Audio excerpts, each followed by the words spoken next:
This is LBC from Global, leading Britain's conversation, The Nigel Farage Show. Mr. Nigel Farage. Thank you, Donald, and good afternoon, everybody. It's me. Yes, I've nicked an hour from Ian Dale. He's off doing something else this evening. Well, a diplomatic row appears to be breaking out between us and the Americans, and it's all over the two captured Islamic State fighters who were part of the group known as the Beatles. I can't think actually of a more inappropriate name for these four horrendous murderers. Now, as we know, one of them was called Jihadi John, and he, of course, is no longer with us. The same happened to a guy called Ain Davis. But two were captured the other day, Alexander Coty and El Shafi El Sheikh. They were captured and they were part of this group who were responsible for torture and, of course, for beheadings. Frankly, you know, US journalists James Foley, Stephen Sotloff, and there were the British workers, if you remember, Alan Henning and David Haynes. And these guys were part of that. They were involved in all of that. Now, I have been saying for some years now that anybody that goes to fight for Islamic State should have their citizenship stripped from them and should never come back into this country. And people used to bleat on and say, oh, well, you can't do that under international law. But I've always taken the view that they've chosen their state, Islamic State, and we should never have them back in Britain. Well, indeed, unusually, for something I want to happen, it has actually happened because the UK government has stripped them of their citizenship, which means they won't be returning to Britain to face trial. So far, so good, you'd have thought, until Pentagon official Kathy Wheelbarger has said, we are working with the coalition on foreign fighter detainees and generally expect those detainees to return to their country of origin for disposition. So the Americans are saying, hang on, we don't want this problem. We've got enough problems as it is. You, the Brits, really do need to deal with this. Now, it's quite interesting because Gavin Williamson, the Defence Secretary, when he first took the job, made it clear that people who were actively fighting in the war there were direct targets for us. You know, we'd take them out with drone strikes or whatever it was. And yet we've allowed about 450 of these people back into our country, which shocks me. But here we get tough for the first time and say we don't want them back. And Williamson actually said, and I rather agree with this, he said he thinks that Coty and El Sheikh should never set foot in this country again. And I do agree with that, but it does give us a little bit of a problem. What is going to be the fate of these two? And who knows, there may be others that get captured over the course of the coming weeks. Well, sort of help me through this a little bit and this diplomatic row, and whether this should be something that is dealt with in Syria, or perhaps it should be dealt with by the International Criminal Court at The Hague, or maybe the Americans in the end will take them and put them in Guantanamo Bay. Lots of potential options here. To help me through this is Margaret Gilmore, security and terror expert and former senior research fellow at the Royal United Services Institute. Margaret, good evening. Good evening, Nigel. So, as I say, I've been all for stripping them of citizenship, but yes. What happens to them now? Exactly. No, it was extremely popular, I think, with the public, the idea of withdrawing citizenship in the cases where there was dual nationality. You can't make somebody stateless, but if they have dual nationality, you can take away one of those nationalities. So the UK took away their British nationality, their citizenship. But this hasn't quite worked out, and it seems it hadn't really been thought through. And the problem is that getting rid of their citizenship to stop them coming here, and then now suddenly letting them back in would be a huge embarrassment. It would, wouldn't it? It would be an embarrassment, but if they don't and the Americans don't, then the UK and America may not be giving the families of British aid workers and journalists, American aid workers and journalists who were killed out there the potential for the justice they need and they want and they deserve.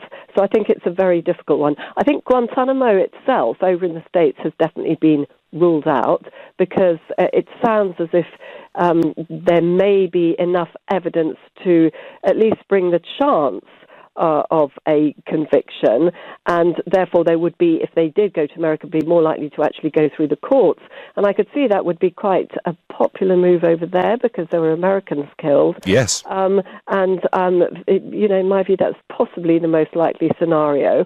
On the other hand, if they were sent back to their countries of origin in Africa, they may face things like the death penalty. Would that, if that came to be and if it was proven, would that martyr them rather than them coming to somewhere like the UK or America and facing the potential for life in jail? So, it's justice thrown up in the air now that this scenario has turned out, where we're not just stopping somebody coming back, but we're stopping people coming back in who some people seriously want brought to justice. Yeah, I mean, I have to say, I still, Margaret, take the view I don't want these people back, but I do accept that point of view has caused this little difficulty. Why could they not? Why could they not be tried and dealt with in either Syria or Iraq? Well, in Syria, there's no recognisable law at the moment, certainly not in the areas that they're being held in, where the Kurds are still fighting on various fronts. They're fighting both pockets of ISIS and they're fighting the Assad regime. And so there are problems with that. And at the moment, the America and the UK don't really seem to be in tune in any way, shape or form with the Assad regime, who are in cahoots with Iran and Syria. So that's difficult. So that's not going to happen. So it is a case of, will the Kurds deliver their own justice in their own kind of way? And what does that mean? Difficult one. Would that be an execution? Would it, if they were found guilty? What the Kurds are saying is we don't really know much about these people, and they've handed them over effectively for interrogation to the Americans. The Americans will have got as much as they can out of them, and they could well have really, really important information. And so, in a way, it seems still to be pushing towards the Americans. But you can see their point of view. They're saying, well, why should we go through? Oh, absolutely. Why should we pick up your problem? Let me try one last possible solution, Margaret, to this. What about them being sent to the International Criminal Court at The Hague? That is a possibility, although I've got a feeling that the America doesn't actually recognise it at the moment. But that certainly could be a possibility. That has been mooted as one way of doing it, and they go through the justice system there. But The Hague tends to deal with things like war crimes. They're not really, doing the whole terrorism thing. So again, that's a difficult one. And the other thing is that, the crimes would be very closely linked to the aid workers and the people they took hostage. And just one more thing, I know that you want to go on, but we mustn't forget the information these people have. There are 22 people still taken hostage, not accounted for, over in Iraq and Syria. And, using them, the America and the UK, I'm sure will be doing this, trying to get information on them at the moment from these people too. Not an easy problem. Margaret Gilmore, thank you very much indeed for helping us there. Well, Margaret pointing out there is no absolutely perfect solution to this unless the British government was to do a total volte-face and say, we've made a mistake, we're going to reissue British citizenship, bring them back to Britain and try them here. But I have to say, I stick to my point of view that I've had now for some years, that anyone that leaves this country and goes off to fight for ISIS should never set foot back on soil in this country again. That's my view, but tell me what you think. Call me on 0345 6060 973, text to 84850, tweet using the hashtag Farage and LBC at LBC, and of course you can watch us on Facebook and comment there too. John is a new caller. He's calling from Spain. Good evening, John. Good evening, hi. Just to say, I think that we're quite arrogant to actually expect them to come back for justice in the UK or United States. There have been some murderous acts against our citizens, but the vast amount of murderous acts they've done have been in the Middle East, and the Middle East should have the first choice of where they get tried and dutifully dispatched. Once we've gotten the information from them, I don't see any reason why they should go to the United States or America. We've had, horrific acts against us, but they've had far more horrific acts against women and other people and other folk in the Middle East. And to me, that's where it should be done. I don't give a damn if there's no real particular government there. They live by the sword, they'll die by the sword. So, John, would you have no qualms if these two former British citizens were dealt with by a court somewhere in Syria that may not be up to the standards that we would expect, and the death penalty was to be meted out to them, would you have no qualms about that? No qualms whatsoever, and I'm a humanist, but effectively I wouldn't have any qualms at all about that whatsoever. In fact, to come back to The Hague, where they finish up for 20 years coming out in smart suits and nothing done, it goes against the grain for all those probably thousands of people that have been killed with joy and love to see the killing. They don't deserve a trial by the Western world, as far as I'm concerned. I think most people in the UK and America would expect that. I think, John, I have to say, I think your view is pretty much the majority view, and I thank you for your call. And actually, Sky have run their own poll. Now, sometimes polls are self-selecting, but, asked, should they be dealt with in Syria and Iraq, 19%. Should they return to Britain to face trial, 5%. Should they be sent to the International Criminal Court, 18%. Should they be sent to Guantanamo Bay, 17%. And unbelievably, should they be killed without trial, even if unlawful, 40%. So of those that responded to the Sky poll, some pretty hard-line responses. And I'm not suggesting that I support that. I don't think summary execution under any circumstances would be right. There must be some form of legal process. But I stick to my point of view. I don't want them back here. You're listening to Nigel Farage on LBC. I'm standing in for Ian Dale. It's now 6:15. What's to be done with these two captured jihadi fighters? They've had their British citizenship stripped from them, and the Americans are saying, whoa, hang on a second, they're not our problem, they're your problem. So where are these men to be tried? Do we want them back in this country and for justice to be seen to be done here? But before I go to that, some breaking news from Germany. The Social Democrats in Germany in turmoil. Arguably, actually, the Christian Democrats under Merkel are in trouble too. But this concerns Martin Schulz. Now, I know Martin Schulz well. I've known him for 20 years. We've done face-to-face heated battle across the European Parliament when he headed the socialist group there. He then, for the last 5 years, was the president of the Parliament, and he and I have a somewhat different world view, to say the very least. Schulz, who said during the election he would not go into a grand coalition with Merkel's Conservatives, then decided he would go into a grand coalition, and that actually he rather liked the idea of him being the foreign minister. His own party have revolted against him. He's had to drop the plan of becoming foreign minister, and today he's announced he's stepping down as leader of the party. And in fact, the turmoil is so great, there is now a poll going on within the Social Democrats amongst their 460,000 members to see whether they approve of going into this coalition or not. I would think, by the looks of it, it's nip and tuck which way this will go. Certainly if the Social Democrats do reject the grand coalition, Merkel's only options then would be to try and form a minority government, or we could be headed for fresh elections. And what's really happened here in Germany is the AfD, the Alternative for Deutschland, the Eurosceptic party with strong views on immigration, they've captured over 90 seats in the parliament, and it's upset the electoral arithmetic. So Martin Schulz's political career is over. But I bet you it's not. I'll have a bet with any of you. If anybody listening to this wants a tenner with me, I will guarantee that Schulz will get a job before too long in Brussels, working for the European Commission, probably as Germany's next commissioner.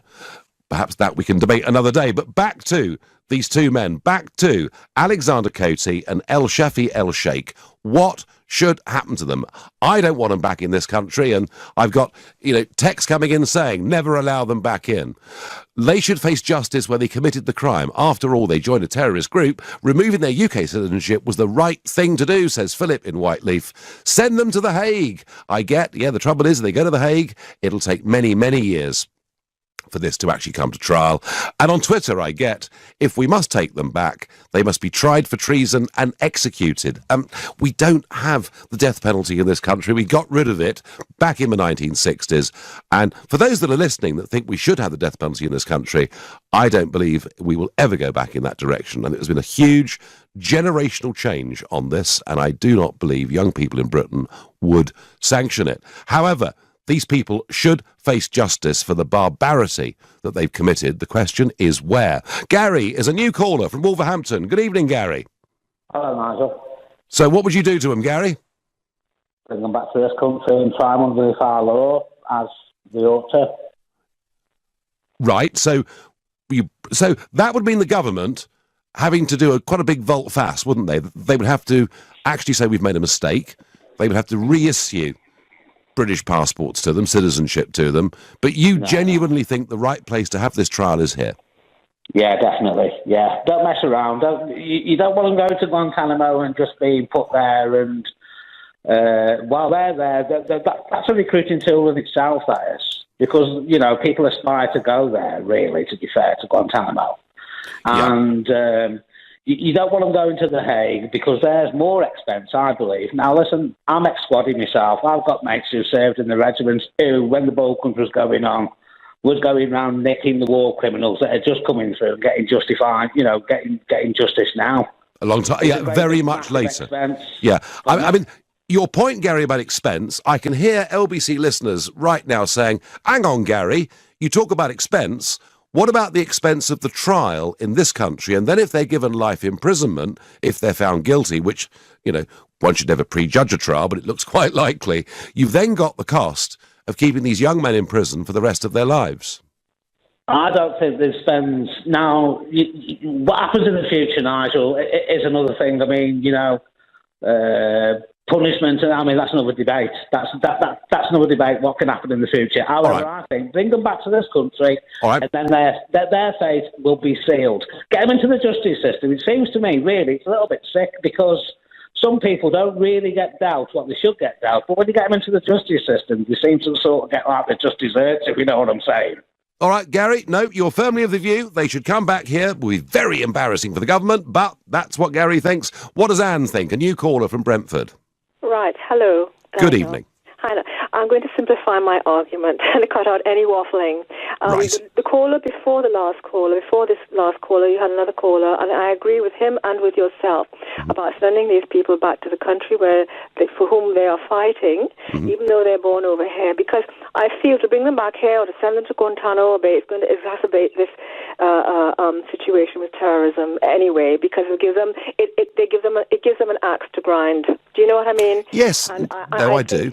I'm trying to make things very simple. Life is not simple, but in this situation, they are fighting a cause. They chose to fight it. Nobody pushed them. No. Nobody's stopping them. But you can't eat your cake and have it. That's not the way life works. You choose something, there are consequences, and they've got to learn that. And besides, the barbaric way they behave and treat people, we don't have the system. We don't have facility to address these issues the way they treat people, because we operate on a very different system, which they don't. Let them go back to those countries where they will be treated fairly and correctly. They can address those issues in those countries. Well, I hope that's right, Anne. And I have to say, the other thing that really I must add to this is that I'm still alarmed that there are 450 people, approximately, who have gone to fight for Islamic State, been brutalised, and are now back free, walking the streets of this country. And it just amazes me that when Theresa May was Home Secretary, she talked in a very tough way about what would happen to Islamic fighters, and yet there's 450 of them back here walking the streets. I find that quite extraordinary. Thank you, Anne. On Twitter, I get, so, if a foreigner commits crimes in this country, do you not think they should be deported? Well, in general terms, yes, I do. But I do think, in the case of going off to fight for Islamic State, I think you have forfeited any rights of any kind you have as a British citizen, but I accept that point of view, which has taken a long time to prevail, is now causing a little bit of difficulty. However, I do think they can be dealt with in Syria or Iraq. That is my view. What does Josh from Edgware think? Josh, hello? Hello. Hi, Nigel. How are you? You're fine. So what would you do to them, Josh? So if I'm quite honest, I think I would like to leave them with the Kurds because, one, that's where they pillaged, that's where they killed, that's where they raped, and therefore they should be, an eye for an eye, although an eye for an eye makes a wide line. But you have to understand that when they go there, they completely change their mindset. They shouldn't be allowed in this country because they're not in a mindset where they can act civilized or even where they can arguably be rehabilitated. So to be honest with you, I feel like they should be given to the Kurds, and if they consider it necessary, killed. And again, Josh, that would give you no qualms at all, no? No.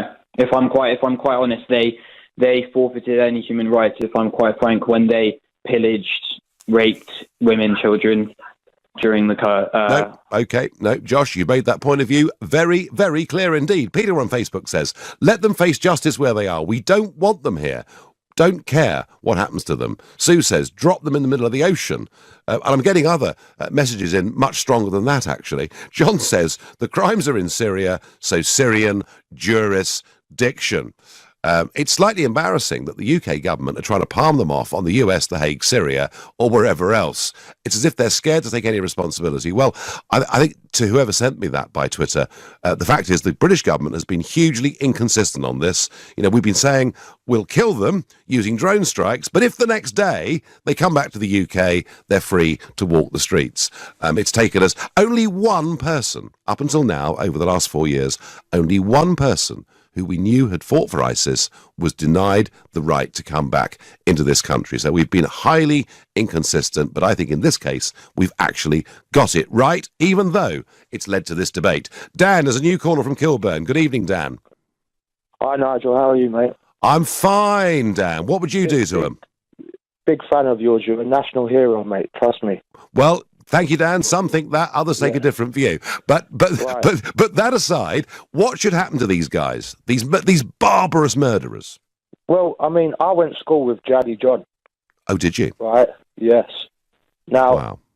They do not deserve to be in this country. But also, I feel sorry for America because they want to get rid of them. We don't want them. But then if they do put them in Guantanamo Bay, we start protesting and saying what they're doing is inhumane. So America can't win.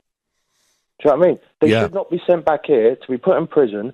I know people in prison that are with a lot of these Islamic ISIS people to be going and play PlayStation and pool and getting fed 3 meals a day. Well, halal food. Well, there's the cost, Dan. There's also the risk, Dan, of course, that in these prisons further radicalisation takes place, and these guys are part of that.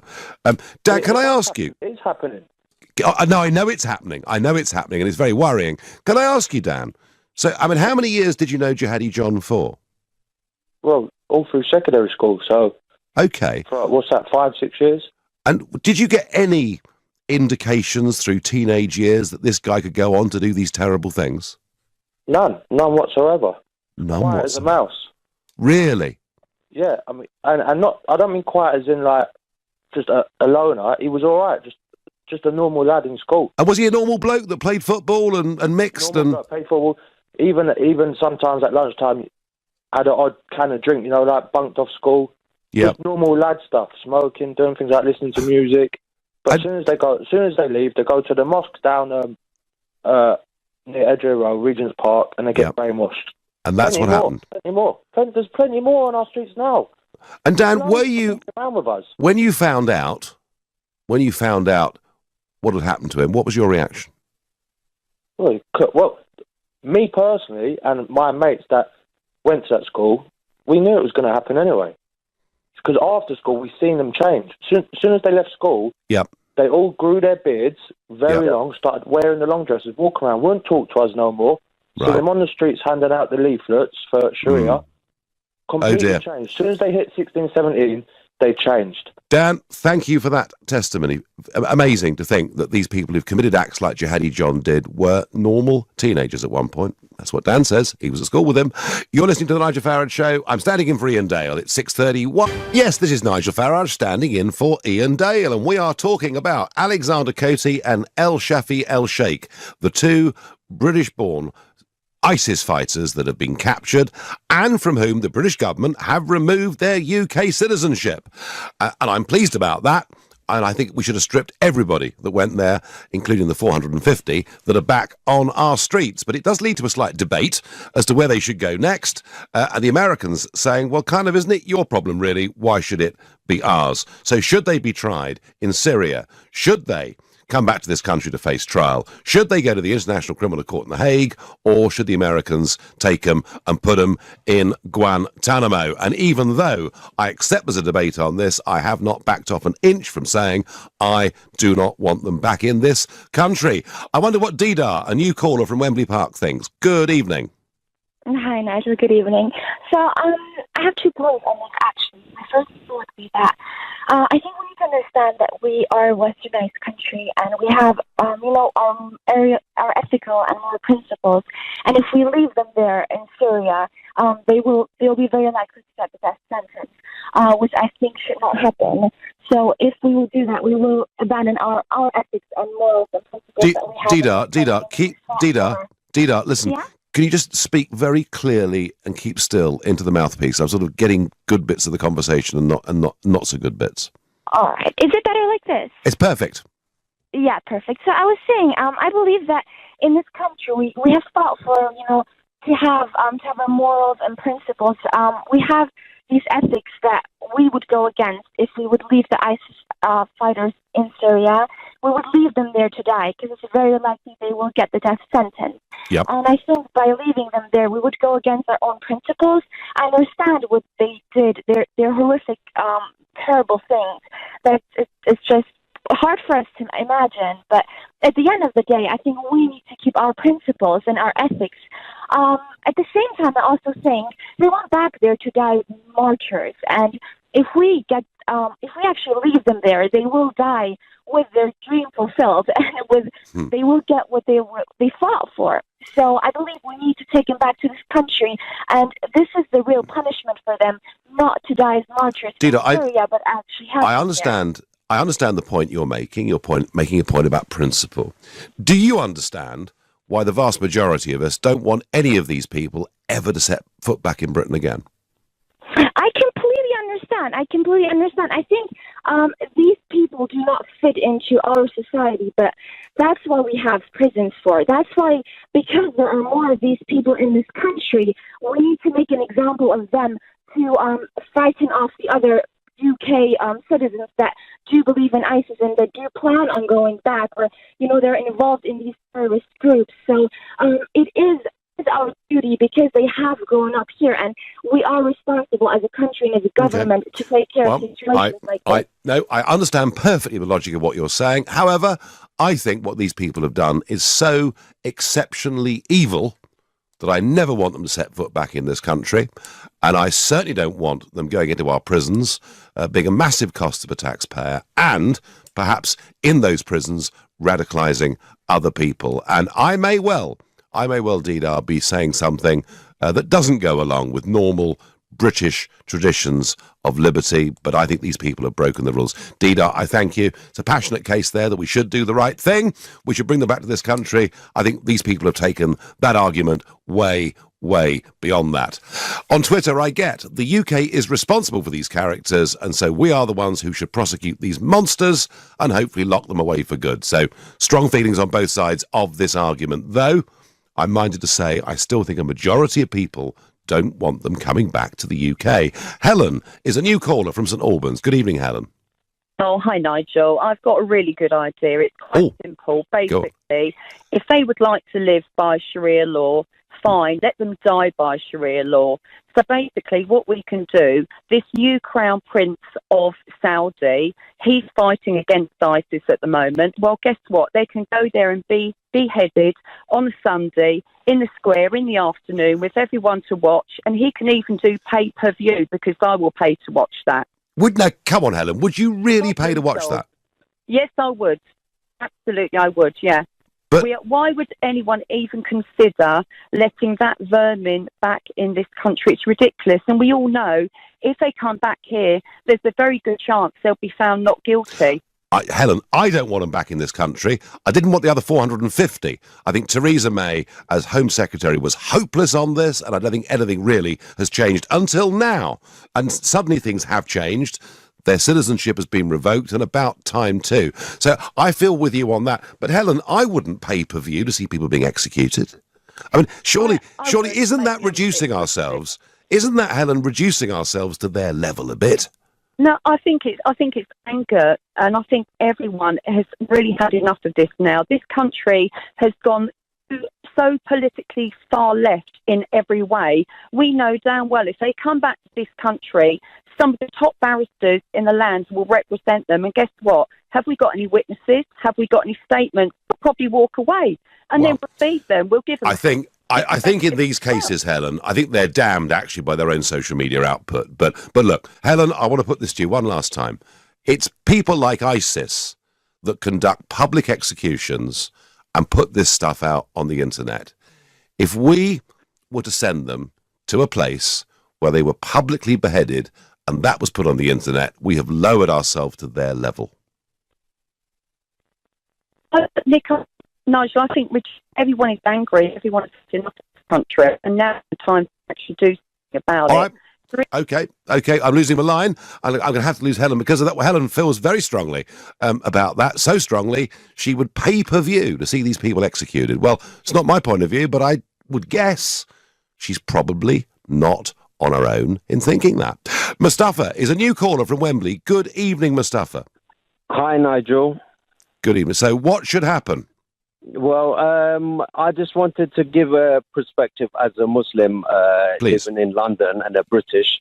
I think these people, they're really disgusting people. They disgust me and, they don't represent my religion whatsoever. I think they should be put into prison and left there for good or sent back to Syria and, they could Well, they're in Syria, Mustafa. To be honest, they're in Syria now. The question is, yes, should they come back to this country to face justice or not? Well, I think they should just be left there and die. Be killed by whoever kills them. They should be left there. I just wanted to say also, at the weekend, I witnessed a person. This one of these ISIS supporters. We called on to the police and the authorities, and they arrested him, and I'm happy about that. Well done. As much as I can do for my, I'm proud to be British. I'm a Muslim, and I'm proud to say I'm a Muslim, and I would like to do whatever I can to, get these people out of our country. Well, that's get terrific. These people rid of the whole world. I'm very, very pleased to hear that, Mustafa. And just tell me, as a Muslim living in London who feels as you do, is the behaviour of people like Alexander Coty and El Shafi El Sheikh, is their behaviour making your life in this country more difficult? Well, I'm not really, to be honest, I'm happy about my religion. I'm proud to be Muslim. Yeah. And I'd just like to mention the previous caller as well, just a gentleman that was speaking to you. He mentioned about, the beard and growing the, having the phobe and what have you. I'm a person who has a beard and, I'm proud to have, to be able to practice my religion easily in this country. So, yes. Okay, well, Mustafa, all I can say is the more people like you there are within the Muslim community shopping these bad guys, the better it's going to be for absolutely all of us. Thank you for that call. You're listening to The Nigel Farage Show, standing in for Ian Dale. It's now 6:45.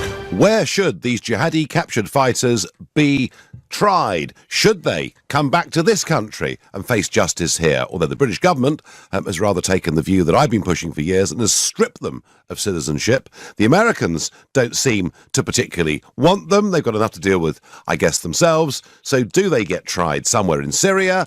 Do they go to the International Criminal Court in The Hague? Or am I just wrong? Am I just simply wrong, folks? Should they keep their British passports and come back here? I'm going to ask Yusuf, a new caller from Harrow, that very question. Good evening. Good evening. How are you, Nigel? I'm well. But I normally, Yusuf, and I do believe in British principles of justice. I just feel these people are so appalling. I just never want to see them back in this country.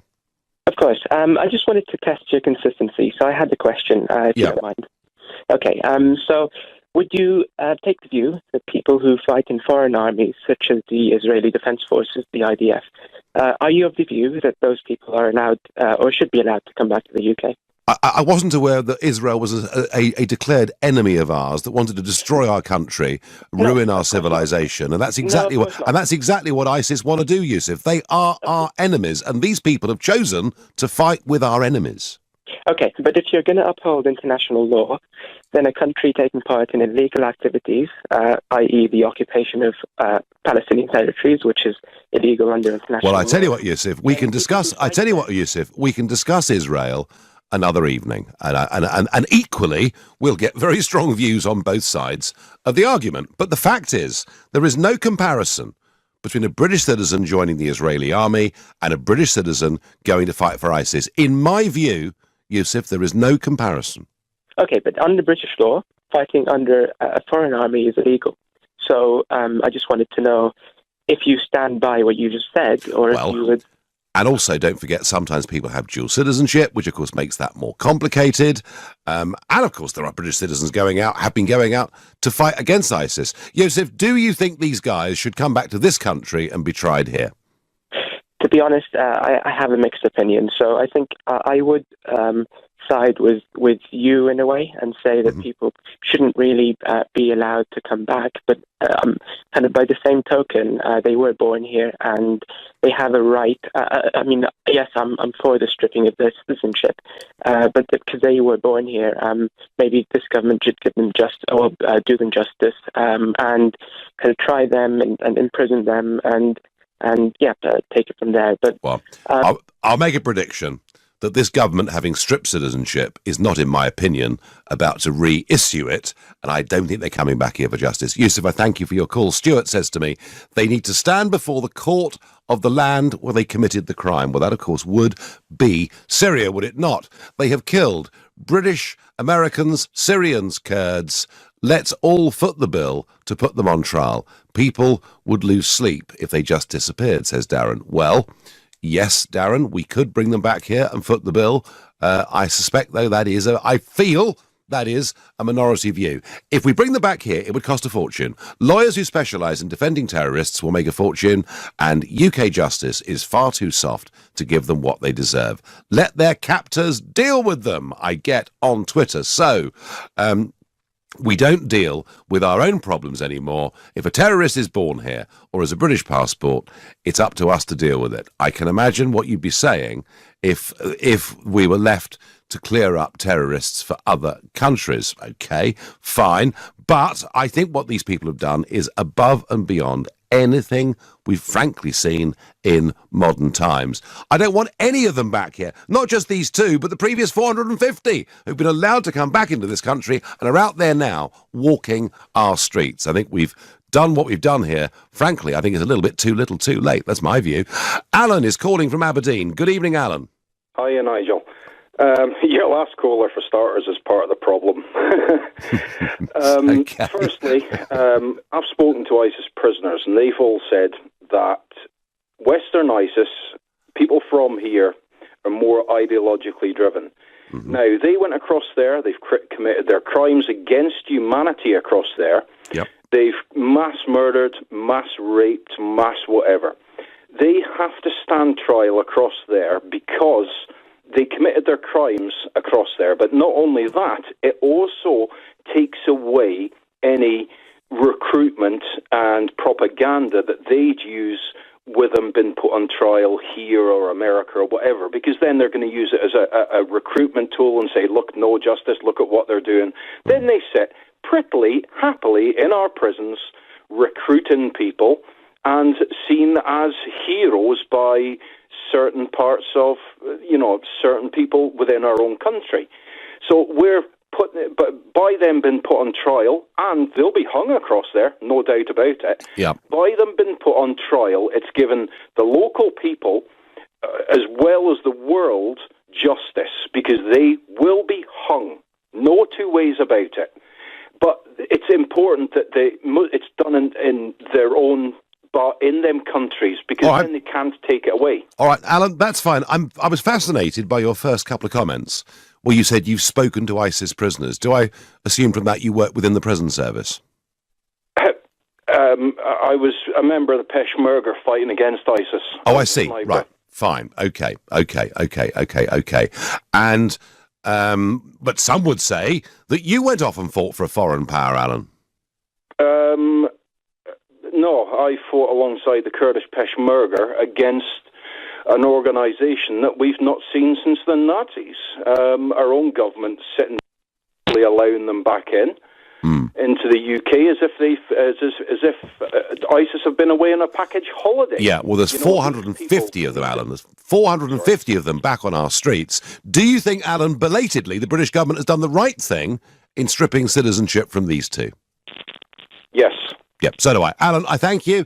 I'm going to go to Jay, who's a new caller from Hornchurch in Essex. Good evening, Jay. Good evening, Nigel. Hi there. So what should happen? I believe that I totally agree with the previous caller. Mm-hmm. I just think that, I was listening to the show and I just felt compelled to call in. Right. A little bit nervous, but... well, just think of it, Jay. Jay, there's no need to be nervous coming on as a first-time caller. Just imagine we're having a cup of tea and a chat. Oh, not a problem at all. Well, the thing is, or even a pint, it's up to you. Well, I think that's more down your street. Well, so they say. But anyway, I totally agree with the previous caller. I think that there's a real problem within the UK at the moment. I feel that the moment that them chaps went over to Syria to fight, they lost all of their British rights, and I totally agree with the decision that's been made, 100%. Okay. So for once, the government gets it right, Jay. Yeah. Occasionally, yeah, we do. Sort of prevail once in a blue moon, but I just feel that there's not enough being done. There's some real issues in this country at the moment, and I won't go off topic too much, but I believe that the knife crime epidemic, which you covered on another show, Sadiq Khan, real problems at the moment. So, certainly the growth of violent crime across the board, Jay. No, absolutely. So we've got enough problems here without these two guys coming back, yeah? I was impressed with the Muslim caller calling up and reporting the incident that occurred, and he called the police, and that's great. But let's ask ourselves this question: is everybody doing that? I doubt it. Well, that was why I thought Mustafa was a really exciting call, Jay, and what he said was fascinating, and we need more Mustafas. Jay, first-time caller, hope the experience wasn't too bruising. Thank you for calling in. Mr Farage, as far as I'm concerned, you lose your rights as a British citizen when you become an enemy of the UK, threaten our way of life, and commit appalling atrocities. So, therefore, they should be stripped of their citizenship and tried in Syria. Well, Stephen, who sent me that on Twitter, that is exactly how I feel about this. Now, moving on, a judge today has told Julian Assange that he should have the courage to face court after losing his latest bid to have his UK arrest warrant dropped. Assange's legal team had claimed it was no longer in the public interest to pursue him for failing to answer bail as he fought extradition to Sweden back in 2012. Should Assange step out of the Ecuadorian embassy to face court without knowing whether there's an extradition warrant on his head? Should he face up to the music? Is it time Assange came out and faced up to the consequences of his actions? Call me on 0345 6060 973, and it all starts next.